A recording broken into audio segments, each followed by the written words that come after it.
Hello, guys. How are you? Hope you're all well. Welcome to our second exercise or second video on lists, right? In this video, we'll be doing some exercises using how to manipulate lists. And we'll be continuing our learning and improving on what we've learned on lists and the previous functions so far in our Python fundamentals. Okay, so we have an exercise, right? The exercise goes like this, right? There was once a hat, or there once was a hat, and this hat had no rabbit, right? You know, those magicians that have a rabbit in their hat. But in this scenario, our hat contains a list of 5 numbers, right? So we have a hat.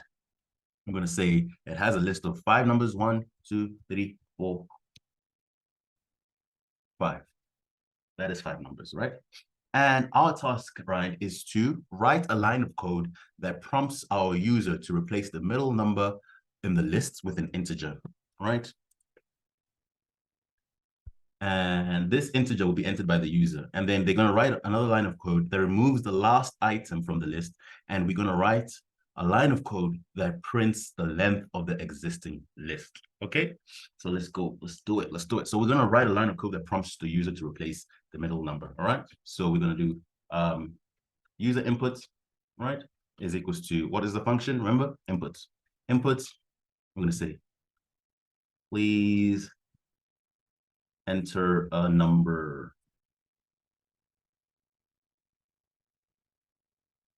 just to be specific, right? And then we're going to ensure that it terminates on a new line. And remember, the input returns a string. So in order for us to put this into an integer, we have to say int, wrap the int, and typecast the string to an integer, right? So that's the user input. So now we've written a line of code that prompts the user to replace, to enter a number. But now we have not replaced the middle number. Now, remember from the previous videos, we need to access the middle number. And the middle number is on index 0. We have 4 digits here. We have 5 digits. Therefore, we have 4 index. Remember, it's 0, 1, 2, 3, 4. And to get the middle, that is 0, 1, 2, right? So now, how do we do that? Now we need to replace the middle number in the list in hat with the user input, right? So remember, we have to access the list hat, right? And we're going to say, what's the middle number? The middle number is at index 2, right? 2. And then we are now going to say that is now going to be equals to the user inputs, right? Okay.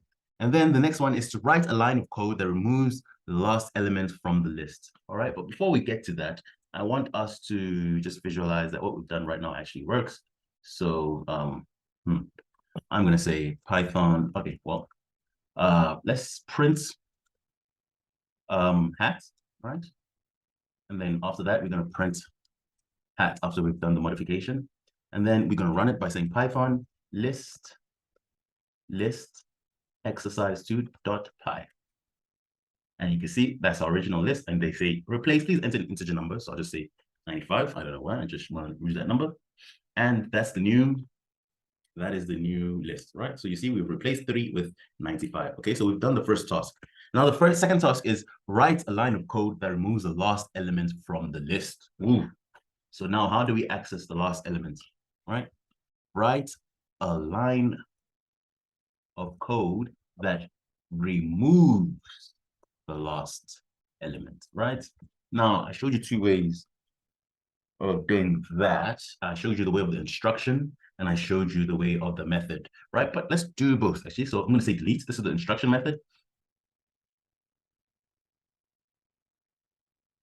I'm going to say delete, we're going to say our hat. And now how do we access the last element? We could say -1, right? Remember, that means we want the last element. Or we know how many elements are in this. We could say 4, right? But let's just go -1, right? And then I'm going to print hat.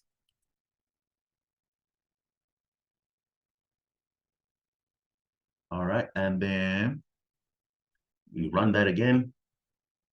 I'm going to put a 95. And as you can see, 5 has been removed, right? So that's the instruction method. But let's use a method rather. Let's use a method. And remember the method of deleting the last element, we can just write hat.pop. right? If I remember correctly, at the top. And then let's print it out. Let's exercise 95. There you go. We deleted that. So there are two ways of doing that. I've showed you the one with the method, and I've showed you the one with the instruction. All right. There's even another way where we could use remove and specify the index. Let's try that actually. Remove method. And this we'll call it pop method. Pop method, right? So let's say hat dot remove, and if I remember correctly, the first occurrence of a value. Ooh, now that's tricky. So it's going to remove the first occurrence of a value. Fortunately for us, we know that there's only one item. Okay. Well, fortunately for us, in this scenario, I'm entering 95. However, if somebody was to enter 5, they would, for the middle number, it would just remove 5. So I think the remove method wouldn't work in this scenario. It could be a bit tricky. All right. So actually, but let's just assume that remove wasn't there. Let's just assume that we wouldn't put in 95. We wouldn't put in 5, right? So I'm just gonna run it just to show you. But 95, and then you see we have I said I put in 5. I put in 95. Let me do that again. And then I say 95, and you see we removed 4. But in the previous one, I put in 90. I put in 5 as the. I put in 95 as the value to be removed. Okay. But what happened if I was to input 5 as my middle number? You'll see that we'll still have 5 at the end. So this is what I'm talking about. We run in the program again, and I say, please enter an integer. Let me bring this up so that we can see clear. Please enter an integer, and I'm going to say 5. And you can see that it removed our middle number, but we still have our last number 5 there. So this is why the remove function or method could be tricky in this scenario. So we'll just comment that out. And I'll just remove it. All right. So the last instruction is to write a line of code that prints the length of the existing list. And that's just simply using the len function. We can say print len and hat, right? And that's how it should be for. Now say 95. Oh, did I? Okay, yes, it's 5 still because I removed the method. So if you just leave pop, it should be 4. And enter, I'll say 95, and you can see we have 4 left. Okay, so that's just a simple exercise manipulating lists, right? Cool. So I want to show you something that is also quite useful in Python, and when you're working with collection types, there's something called slicing, right?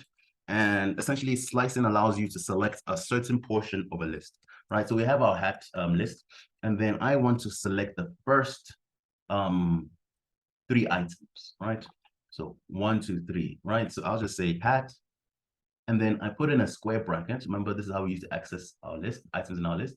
And then I would say from 0 up to, we want the third item. We want 3 items here. 1, 2, 3. Remember, this is 0, 1, 2, 0, 1, 2. However, when you want to select something here, when you want to select 3 items in this situation, or when you want to select a number of items and you start with this 0, the second index, right, after the colon is not included. So if I was to say 2 here, right, because I want 0, 1, 2, it will stop at 1, 2, right, and would not select 3. Let me just test that out to show you what I mean. And I'm going to print that. As you can see, it just went 0, 1, and I stopped at 3, but it didn't include 3. So if I want to include 3, I need to increase this by 3, by 1 rather. 0, 1, 2, and then I want this to be the first 3 items. So you see, I have 3 items there. So this is called slicing, right? So the first index indicates this, 0 indicates the start, this indicates the end, and the end is not inclusive like we've showed, right? So remember, this is 0, 1, 2, 3, and we would expect that 4 would be showing, but I just said that the 3 is not inclusive, right? So that's what slicing is. Now there's another method of slicing. I can skip items, right? I can say I want 0 to 3, and I want to skip by 2 items. So it's going to say, I'm going to print 1.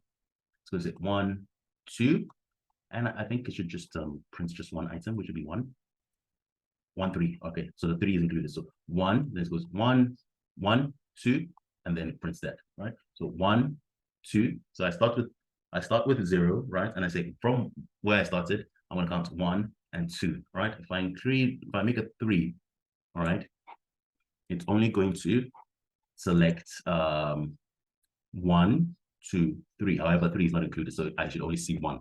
And let me just clear this to make sure that it's Clear? And then you see only one. So in this scenario, this is our start, this is our stop, and this is our step. Right. Now you can do something. Remember, we can do some shortcuts, right? If I was to just say remove this value, Python is going to default and say, okay, well, he hasn't put anything there. So therefore, it means from the start, 0, 1, 2, 3, up to where he stopped, right? And we will still get 1, right? And if I was to put the default of 1, we would get what we would expect, which is just 1, 2, 3, right? And if I was to remove this and just do that, just do this, right? So remember, just 1 semicolon. So Python going to say, okay, he wants me to print everything, and that's what it should do. 1, 2, 3, 4, 5. So that's going to print everything, right? So that is how you use lists. Okay, you can also use a negative stride. However, when you use a negative stride, or the step rather, let me put it that way. Now, okay, I want to use a negative step. Just remove that. So I know that if for me to use a negative step, let's say I want -1, and I'm till the end, right? And I'm going to put a step of -2. Let's see if that works. A stride of -2. So it's going to start here. 1, 2. Show me 3. 1, 2.